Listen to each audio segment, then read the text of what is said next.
Dans l'ombre d'un PC de jeu monstrueux, ma relation se fane. Mon fiancé, un homme de 25 ans, a échangé nos rêves partagés pour un univers artificiel, me laissant, une femme de 27 ans, me sentir invisible dans la maison que nous chérissions autrefois ensemble. Nous nous sommes fiancés sous les lumières scintillantes de décembre, une promesse d'avenir partagé, réchauffant le froid de l'hiver. À l'aube de la nouvelle année, nous nous sommes engagés dans un plan d'épargne pour notre mariage et notre lune de miel. En seulement 6 mois, nous avions accumulé 8 000 $, un témoignage de notre engagement commun. Puis, son meilleur ami a acheté un PC de jeu. Il était captivé, ses yeux scintillant avec la même intensité que lorsqu'il m'a demandé en mariage. J'ai d'abord résisté, lui rappelant nos ordinateurs portables partagés. Mais sa persistance m'a usé et j'ai accepté à contre-cœur, une décision que je regrette maintenant de tout mon être. Une semaine plus tard, un PC de jeu monstrueux, accompagné d'une nouvelle table et d'une chaise, a envahi notre sanctuaire. Quand j'ai enfin réussi à connaître le coût, j'étais dévastée. 8 000 $. Toutes nos économies, nos rêves partagés, échangés contre une machine. Une dispute a éclaté, des mots enflammés dans le silence glacial de notre appartement.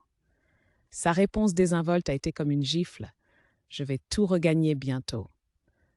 Mais la confiance, une fois perdue, n'est pas facilement retrouvée. Puis a commencé l'isolement.